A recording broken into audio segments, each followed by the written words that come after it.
آپ کو احد کا منظر یاد ہے کہ نہیں یاد ہے؟ غزوہ احد کا منظر، اللہ کے نبی صلی اللہ علیہ وسلم نے فرمایا تھا یہ جو پہاڑی چھوٹی سی دکھائی دے رہی ہے ٹیلا، جس کو جبل الرمات کہتے ہیں، عین عین کہتے ہیں، آپ نے فرمایا تھا اس کے اوپر 50 تیر انداز مقرر رہیں گے، 50 تیر انداز رہیں گے، چاہے ہم جنگ جیت جائیں یا ہم جنگ ہار جائیں، ہماری کتنی بھی اچھی حالت ہو جائے، ہماری کتنی بھی بری حالت ہو جائے، کسی بھی حالت میں تم کو وہاں سے ہٹنا نہیں ہے، تمہیں آخری دم تک وہیں ٹکے رہنا ہے۔ اگر ہم جنگ جیت جائیں، مال غنیمت سمیٹنا شروع کر دے، تب بھی تم کو وہاں سے ہٹنا نہیں ہے، کچھ بھی ہو جائے تم کو ہٹنا نہیں ہے۔ حضرت عبداللہ بن جبیر کی سرکردگی میں آپ نے وہاں پر ایک 50 تیر اندازوں کا دستہ مقرر کر دیا اور یہ تاکید کر دی۔ لیکن میں آپ کو بتانا چاہتا ہوں، آپ کو یاد ہوگا ہوا یہ کہ جب مسلمانوں نے جنگ جیت لی اور مسلمان مال غنیمت سمیٹنے لگے تو اوپر سے 50 تیر اندازوں میں سے تقریباً 39 تیر انداز وہاں سے اتر گئے اور انہوں نے کہا اب تو معاملہ ختم ہو گیا، اب تو میدان ہمارے ہاتھ میں ہے، اب تو فتح کا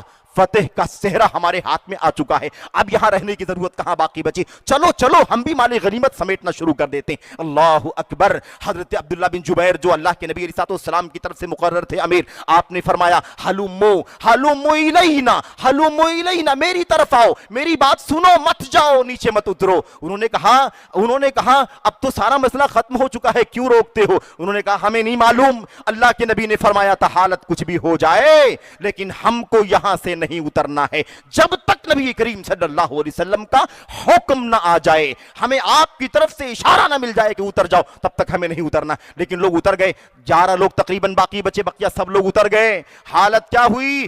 جیتی ہوئی جنگ کو اللہ تبارک و تعالیٰ نے شکست میں، ہار میں تبدیل کر دیا۔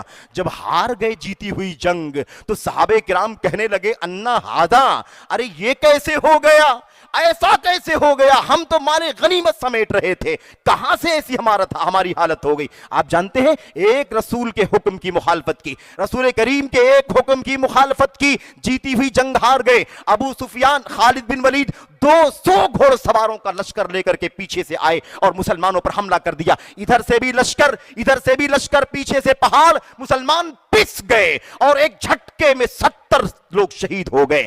حالت کیسے ہو گئی؟ صحابہ کہنے لگے انا ھذا، یہ کہاں سے ہو گیا؟ اللہ تبارک و تعالیٰ نے فرمایا یہ پوچھتے ہیں کہاں سے ایسی حالت ہو گئی، یہ منظر کیسے بدل گیا، ہم تو جیتے ہوئے تھے، ہار کیسے گئے؟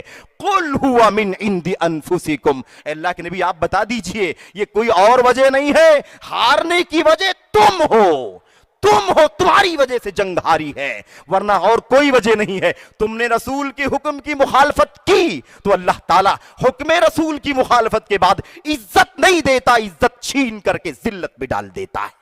یہ تو اللہ تبارک و تعالیٰ کا کرم ہے کہ اللہ نے معاف فرما دیا، بعد میں اللہ تبارک و تعالیٰ نے معاف فرما دیا انہیں، اور اللہ تبارک و تعالیٰ نے اعلان کر دیا۔ لیکن کہنے کا مطلب ہے حکم رسول کی مخالفت کرنے کے نتیجے میں کبھی عزت نہیں مل سکتی۔ میرے بھائیوں، ہمارا سب کچھ سرمایہ چلا جائے، سب کچھ سرمایہ لٹ جائے، لیکن محمد الرسول اللہ صلی اللہ علیہ وسلم کی سنت، آپ کا آئیڈیل، آپ کی زندگی، آپ کی عبادات، آپ کے اخلاق، آپ کے معاملات، غرض زندگی کا ایک ایک نقطہ سیرت کا ہماری اور آپ کی زندگی کا سب سے بڑا سرمایہ ہونا چاہیے۔ جب تک امت نبی کی سنت پر چلے گی اللہ عزت دے گا، شان و شوکت دے گا، اور جب امت نبی سے دور ہٹے گی، کسی بھی خوبصورت نام سے، کسی بھی خوبصورت نعرے سے، کسی بھی نام سے، نسبت سے، حوالے سے، کسی بھی بڑے سے بڑے کا حوالہ دے کر کے اگر امت نبی کی سنت کی پیروی کرنے سے تھوڑی بھی دوری اختیار کرے گی تو پھر یاد رکھو جُعِلَ الذُّلُّ وَالصَّغَارُ عَلَى مَنْ خَالَفَ امری، میری حکم کی مخالفت کرنے والے پر ذلت مسلط کر دی گئی ہے۔ بات سمجھ میں آ گئی کہ نہیں آ گئی؟ یہ دوسری وجہ ہے۔